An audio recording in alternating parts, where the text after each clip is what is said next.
is part of the lie. Yeah, that's exactly right. And I think that the more we go on, the more obvious the failure is going to be. So here's the question, Mike. With a new Senate coming in, um, what are they going to do about it? Are they going to repeal the thing? Are they going to render it financially toothless via the power of the purse, despite Obama's threats to veto? Or are they going to just, nibble around the edges and fix those areas that need to be fixed because, oh my gosh, it's already the law of the land, blah, blah, blah? What do you think? I think it's somewhere between number two and number three. And of course, you have Jeb, who you and I both love. He's our favorite candidate, right, for 2016. he he's of the mind, just let it happen and let people get disgruntled with it. Well, the more of this toothpaste that comes out of the tube, the more difficult it is to put it back, if at all. So if the Republicans, the Cruzes, and listen, I love Ted Cruz, most everything he believes. But if the conservatives, as we said, versus just Republicans like Boehner, if they come out of the gate in January and start trying to repeal Obamacare right away, it's going to be a disaster. It's going to be a disaster. So they may try to defund things, some things. This oh shoot, having brain failure here. The medical device tax and all this kind of stuff. I believe they will probably pick around the edges until I don't know what will happen. If somebody comes up with a plan, sells it, and then they go after it, I hope that's what they do versus just trying to come out of the gate and repeal it because I don't think that's going to go over well. Even though a majority of the public hates Obamacare. Yep. Exactly right. Hey, you know what, man? I got to say, Mike, we were just talking about our reporter on the ground, I or saw that. reporter et on the ground. I'm not sure how she would prefer to I think be she would like to termed. play the rat. Yes. Just wants to be She wants to be termed a she. Phyllis is on the line. Phyllis, happy New Year. Phyllis. Happy New Year. Yeah, I gotta say, I always had this huge sort of, letdown after the holidays, and Kwanzaa ending uh, this week. I just, I don't know. There's so much time before Burning Man, and I just don't know what to look forward to in the new year, other than the huge carbon tax that's going to affect in January 1. I'm very excited about. Yeah. Hey, Phyllis, did you show up at the LA Kwanzaa parade? I understand there were throngs lining the streets for that thing. Well, I was the grand marshal, but they had me in a place where, for some reason, I just could not get any TV exposure. Yeah. But yes, no, there was a great turnout. Don't believe what you see on the internet. There was probably 150,000 people there. Um, I think I'm not entirely sure. But it was an exciting time. But it's got to end, and you got to wait till next year's Kwanzaa. And like I said, for now, the only thing I have to look forward to is Burning Man. And We were just talking. I'm not sure if you heard it, Phyllis. That what we thought were the biggest stories of the year. yes, And I'm not sure. Maybe you're on a picket line protesting something right now, but maybe for to just to illuminate our listeners, what was the thing that you thought was the most significant of 2014? well, it just happened. Jeremy Renner splitting up with his wife after a year. I mean, they tried to stick it out. They tried to work it through. But just sometimes, you try and try and try, and a year's just too much. And I think that it's just at the very end of the year, it just sort of happened, And I think, so I would say that would have to be number one. Uh, you know, uh, I don't know. What do you guys think is the number one thing of the year? Well, we What were do you Well, think of big just stories talking of the about year? that. Right. Again, I don't have the app on my iPhone yet for your show, so I don't really listen. I just you call know, in. I think you need to help someone maybe write that for us. Do you have any connections, Phyllis, that could help us with that app? Well, I do, but unfortunately, he's in Korea, and there's the whole Sony thing going on, and it's just really hard to get him to work on my project. Not real high up Uh, on the list, is what you're saying? oh, by the way, love the interview. There was not enough dick jokes in the movie as far as I was concerned. But that's my review. Just can't get enough of that. Now, did you actually pay for the download, or did you participate in one of the illegal downloads?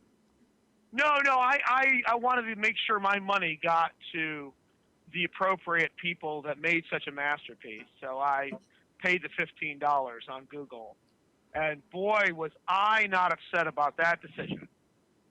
Why? By the way, did you hear about the man who suing Sony because he tried to scalp tickets at a theater for the interview and a digital download? He lost his money. I think he's a total legitimate case there. Wow, I did not hear about that. But you think it was a masterpiece, right? I think it was a masterpiece. Like I said, except there probably should have been a few more penis jokes in there. But look, I'm not a filmmaker. I'm just a consumer of the product, so I can't speak for the people who made the film. But yes, it's been an interesting year so far, and I'm looking forward. So far. By the way, the Greeks are about to elect a full-on communist, right? So they're about to get it right, finally. Because you think about economics, you think of Greece. You think about like high tech and everything. Hey, listen. And we really do appreciate. Wait, I missed that. Say that again. Sorry, Michael's talking. Were you just talking about Greece and their economic growth? Yeah, no. Greece is about to elect a communist, full on like hard leftist communist. That's true. Good. Yeah. So I think if everyone in Europe adopts the Greek model, I think the euro is just going to be unstoppable. Oh, it'll skyrocket. Hey, listen, and we really do appreciate you, being the world correspondent for us. I mean, you go to all the hot sites, you go to all the places that you ought to be seen. But as you look back over the year, the various travels you've had, be it to Peru, or being the Grand Marshal of the Kwanzaa Parade, or any number of other things you've done on the cutting edge. I mean, what are some highlights of some of the things that you've covered? Well, was that cutting edge remark about my upcoming operation, because it seemed like it was a joke about my operation coming up. You're saying on the cutting edge, and I just unless it was unintentional, then I'll let that slide. I'm assuming it was unintentional. It was unintentional. Exactly. Hey, listen, Phyllis. I think the big story, and my involvement has been, is the various parades. Well, parades is probably the wrong word. The demonstrations in various cities for justice. Because for me personally, and that's what you're really asking, how personally have I benefited? By going to these protests and speaking out against injustice, I've scored 2 iPads, a flat screen, and a new Blu-ray player. So it's excellent. been good for me. All right, listen, final question, and then we got to let you go. Yeah. Just within, a dozen or so, how many apps do you actually have on your iPhone these days? Oh, hold on. 1,426. But I got the large white iPhone. Right. With the gold, because you can't be too flamboyant. No. And I'm very happy with it. But I think it needs to have an app for your show. And as soon as Dong, no jokes please, has maturity here, is done with his project he's working on for Sony, I think we can get going on that app for your show. All right. Hey, listen, by next year, we hope you will have that. Phyllis, Happy New Year's, man. No, I'm sorry. Happy New Year's. Well, man, Jessica and I call each other man. But thanks for calling in, and we will talk to you next year, brother, sister. Exactly. Take care, gentlemen. Happy New Year. Same to you. Happy New Year. I can't Phyllis, believe you said. I can't believe you said cut to the chase to that guy, gal. Yeah, that probably was not without being under anesthesia, right? Right, exactly. All right, Mike. Well, where else, man? Well, I think the ISIS thing, dude. I mean, we can do that in a couple of minutes, but the fact that, the whole JV thing, quote, earlier this year, and the fact that they totally missed that, and I think the fact that you go back even further, Al Qaeda is decimated, Al Qaeda's on the run, the war on terror is over, and this stuff all dovetails with his nonsensical claim that the world is a safer place now than it's been since he took office. I mean, you can't make stuff up about this guy. And again, lying or delusional, I don't know which is worse. Well, that's the question. Is he incompetent or is he malevolent? I think he's all of the above. I don't think we're at an incompetence thing here. I think it's a malevolence thing. See, I think as it relates to foreign policy, I think he's naive. I think he has been naive from the beginning, and he's so stubborn. He's not one that changes often. So I would throw a little bit of naivete in there. And you couple that with the way he looks at the world, his worldview. I think he's a dangerous dude to this country, and I mean that. Yeah, I think that hopefully in the future, electing somebody as commander in chief who has a bent towards the why can't we all just get along approach to human interaction has its downsides when there are people outside the gates that are vowing to slit our throats if they have an opportunity.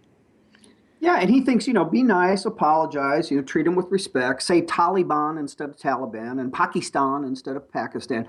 And, was it just yesterday he said he thinks that Iran could be the great regional power in the Mideast if it foregoes nuclear weapons. It's hung 14 people in the last week. And I don't know for what, but we know what they do to homosexuals.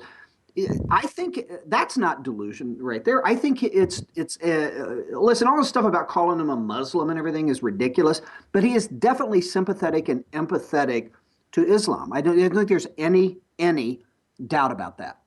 No question. To the extent of throwing Israel under the bus. The future does not belong to those that malign the prophet. Yes, who slander the prophet.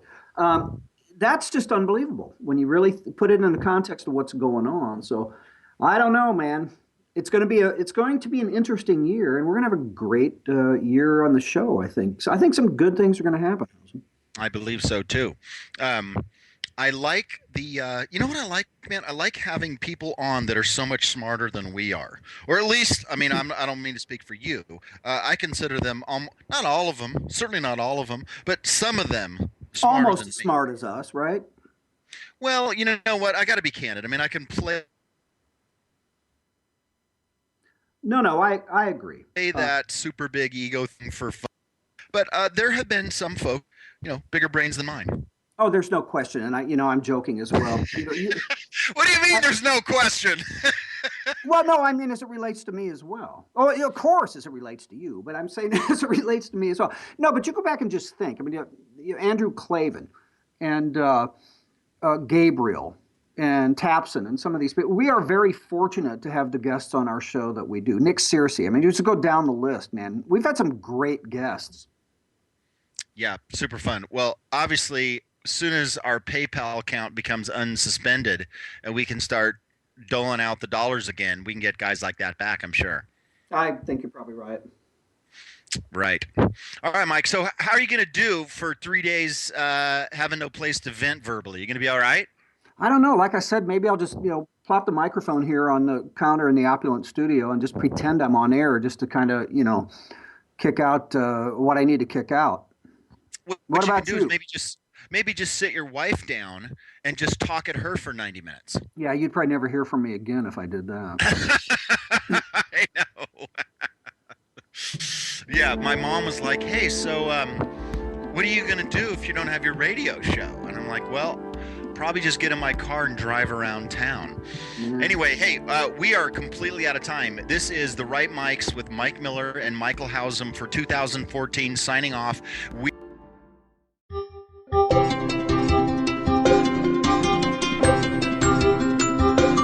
This show is produced by IJReview.com.